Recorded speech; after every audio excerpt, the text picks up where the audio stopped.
ఎంకిపెళ్లి సుబ్బు చావుకొచ్చినట్లు ఇప్పుడు గీతాంజలి ఆత్మహత్య నాదెండ్ల మనోహర్కి చుట్టుకుంటుందా అంటే అవుననే సమాధానం ఇస్తున్నారు కొంతమంది రాజకీయ విశ్లేషకులు.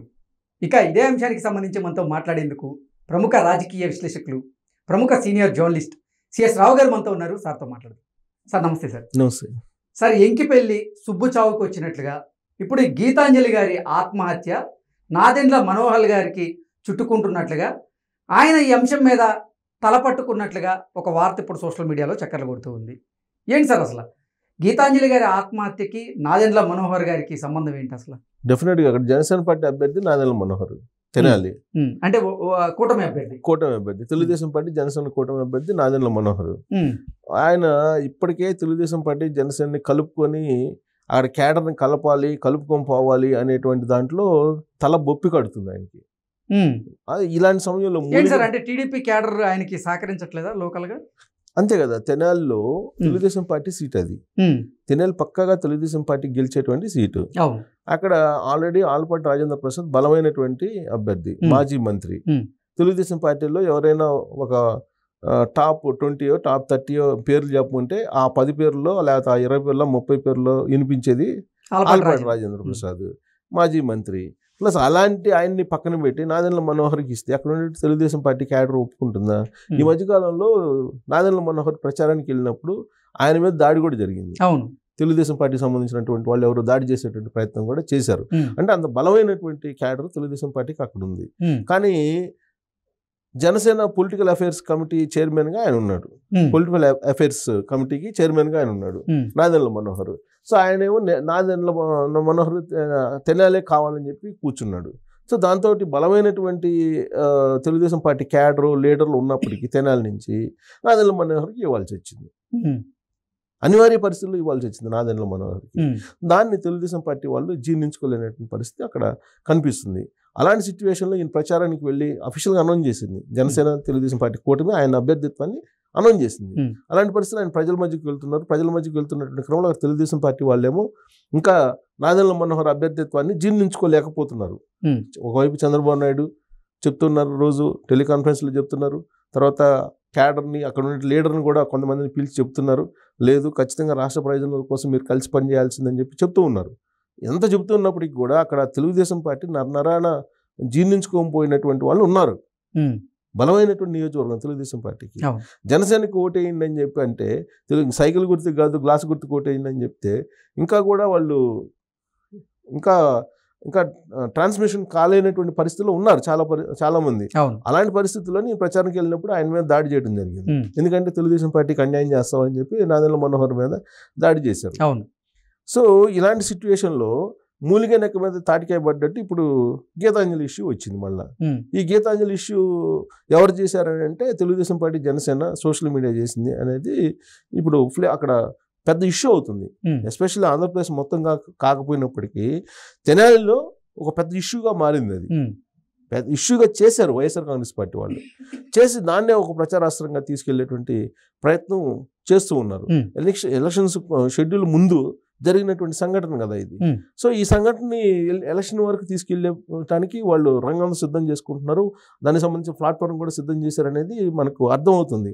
ఎందుకు బ్లూ మీడియాలో కానీ అలాగే బ్లూ మీడియాలకు సంబంధించినటువంటి సోషల్ మీడియాలో కానీ జరుగుతున్న ప్రచారాన్ని కనుక చూస్తే ఇప్పుడు ఈ గీతాంజలి మరణం అనేది అనుమానాస్పద మరణం అనేటువంటి ఘటనని ఎన్నికల్లో ఒక క్యాంపెయిన్ లాంచింగ్కి ఉపయోగించుకునేలాగా ఇప్పుడు వెళ్తుంది ఆ పార్టీ. సో దీంతో నాదెండ్ల మనోహర్ సహజంగా ఏంటంటే కొంచెం ఇలాంటి పాలిటిక్స్కి దూరంగా ఉంటుంటారు, కొంచెం సౌమ్యుడిగా ఉంటారు, ప్లస్ హుందాగా ఉంటారు, ప్లస్ ఎడ్యుకేటెడ్ అతను నాదెండ్ల మనోహర్. ఉమ్మడి రాష్ట్రానికి మాజీ స్పీకర్గా కూడా చేశారు, సౌమ్యుడిగా ఉంటారు. సో ఇలాంటి ప్రచారం, ఇలాంటి సంఘటనలు లేకపోతే ఇలాంటి సంఘటనలు బేస్ చేసుకొని ప్రచారం చేయడం ఇవన్నీ కూడా ఆయనకు నచ్చవు. ప్రొఫెషనల్గా ఉంటాడు, ప్రొఫెషనల్గా ప్రచారం చేయాలనుకుంటాడు. ఇప్పుడు ఆయన రాజకీయాల్లో యాక్చువల్గా జనసేన పార్టీలోకి వెళ్ళినప్పుడు జనసేన పవన్ కళ్యాణ్ ఈయనే కనిపిస్తుంటారు డయాస్ మీద. అక్కడ జనసేనలో ఉండేటువంటి వాళ్ళు కూడా చాలా మంది టార్గెట్ చేశారు ఎవరిని, నాదెండ్ల మనోహర్ని. ఏదో నాదెండ్ల మనోహరే మొత్తం ఈ అలయన్స్ కుదిర్చినట్టు, తెలుగుదేశం పార్టీ జనసేన అలయన్స్ కుదిర్చినట్టు, అసలు నాదెండ్ల మనోహరే ఒక కోర్టుగా వ్యవహరిస్తున్నాడు అని చెప్పి అంటాం. అసలు ఆయన సామాజిక వర్గమే కమ్మ సామాజిక వర్గం, చంద్రబాబు నాయుడు సామాజిక వర్గం కాబట్టి చంద్రబాబు నాయుడే నాదెండ్ల మనోహర్ని పెట్టి వెన్నుపోటు పొడిపిస్తున్నాడు జనసేనకి అనేటువంటి ప్రచారం జనసేనలోనే కొంతమంది చేశారు. కానీ నాదెండ్ల మనోహర్ అలాంటి వ్యక్తి కాదు నాదెండ్ల మనోహర్. సో అప్పుడు నాదెండ్ల భాస్కర్రావు ఇంటర్ వరకు ఎన్నుపోటు పొడిచినట్టే పవన్ కళ్యాణ్కి నాదెండ్ల మనోహర్ ఎన్నుపోటు పొడుస్తారు. ఇలాంటి కామెంట్స్ జనసేనలోనే చాలా ఎదుర్కొన్నాడు మనోహర్. కానీ ఇన్ని విమర్శలు వచ్చినా కానీ వాళ్ళిద్దరి మధ్య ఉన్నటువంటి అండర్స్టాండింగ్స్ ఏదైతే ఉన్నాయో పవన్ కళ్యాణ్కి నాదెండ్ల మనోహర్కి వాళ్ళిద్దరి మధ్య ఎలాంటి భేదాభిప్రాయాలు రాలా.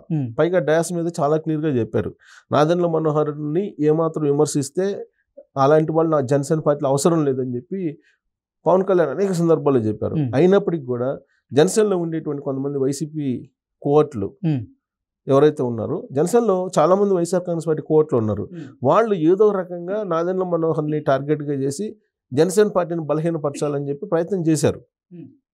సో ఇప్పుడు జనసేన పార్టీలో ఉన్నటువంటి వైఎస్ఆర్ కాంగ్రెస్ పార్టీ కోవట్లు ఎవరైతే ఉన్నారో వాళ్ళు ఇప్పుడు ఈ గీతాంజలి మరణాన్ని దీన్ని కూడా రాజకీయంగా నాదెండ్ల మనోహర్ చుట్టి ఏదో ఒక రకంగా అక్కడ వైఎస్ఆర్ కాంగ్రెస్ పార్టీని గెలిపించాలనేటువంటి ప్రయత్నం చేస్తున్నారు.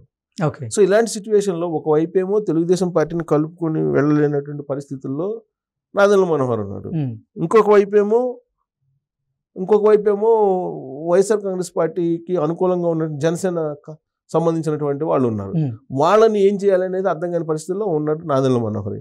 ఇలా ఒక రకంగా ఇంట బయట రెండు చోట్ల ఆయనకి వ్యతిరేకమైనటువంటి పరిస్థితుల్లో ఇప్పుడు ఈ సంఘటన జరగడం అనేది కొంత ఆయనకి రాజకీయంగా ఇబ్బంది కలిగేటువంటి అంశం. ప్లస్ ఇది ఇప్పుడు కోర్టులు ఎక్కువైపోయారు. ఇప్పుడు జనసేనలో వైఎస్ఆర్ కాంగ్రెస్ పార్టీకి సంబంధించినటువంటి వాళ్ళు చాలా మంది ఉన్నారు.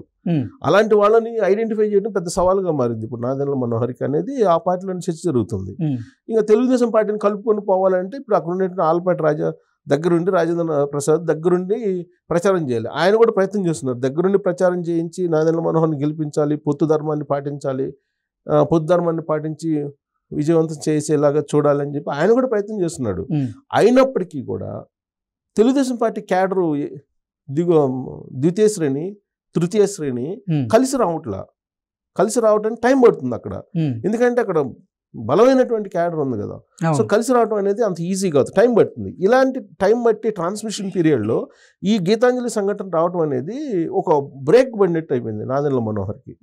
ఒక పెద్ద బ్రేక్ పడినట్టు అయింది. దీన్ని మళ్ళా ఛేదించుకొని బయటకు వచ్చి మళ్ళీ ఆయన రాజకీయాల్లోకి ముందు అడుగు వేయాలంటే కొంత టైం పడుతుంది. అందుకే అసలు ఈ అంశాన్ని ఎలా అధిగమిస్తారు సార్ ఆయన? సో ఈ అంశాన్ని అధిగమించాలంటే ఫస్ట్ ఇప్పుడు వైఎస్ఆర్ కాంగ్రెస్ పార్టీకి సంబంధించినటువంటి వాళ్ళు ఒక ఇద్దరు మొత్తాన్ని నడిపారు ఈ ఎపిసోడ్ అని చెప్పి అంటున్నారు కదా.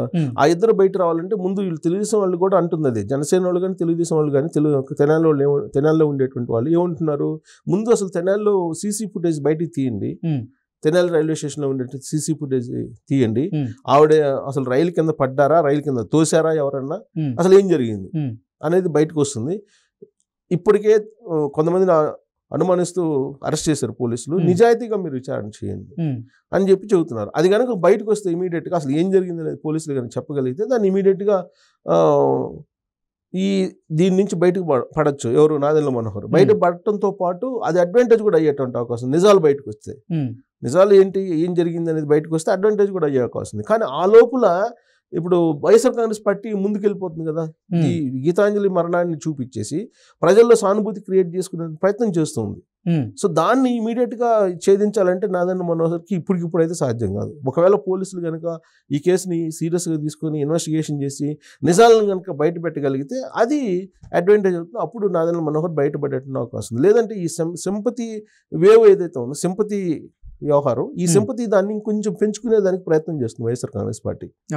సో దీన్ని గమనించి నాదెండ్ల మనోహర్ అటు తెలుగుదేశం పార్టీ ఇటు జనసేన రెండింటినీ కొంచెం మాట్లాడి రెండు సోషల్ మీడియాని రెండింటిని, అటు తెలుగుదేశం పార్టీ సోషల్ మీడియాని ఇటు జనసేన సోషల్ మీడియా రెండింటిని కనుక కలుపుకొని పోగలిగితే కనుక సక్సెస్ అవుతారు.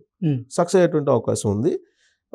లేదు ఇప్పుడు తెలుగుదేశం పార్టీ వాళ్ళు చేశారని చెప్పి వైఎస్ఆర్ కాంగ్రెస్ పార్టీ వాళ్ళు అంటున్నారు. కానీ జనసేన సోషల్ మీడియా కూడా ఉంది కదా, జనసేన తెలుగుదేశం పార్టీ సోషల్ మీడియాలు రెండు ఉన్నాయి.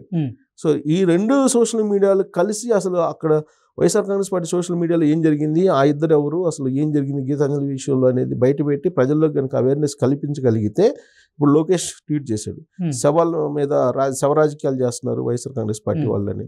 సో అలాంటిది బయటికి తీసుకెళ్ళి కొంచెం అవేర్నెస్ కల్పిస్తే అక్కడ ప్రజలు ఇమీడియట్గా మళ్ళీ ఇదవుతారు. బహుశా ఈ సంఘటన జనసేన తెలుగుదేశం పార్టీ వాళ్ళని ఒకటి చేసే ఒక రకంగా చేసే అవకాశం కూడా ఉంది.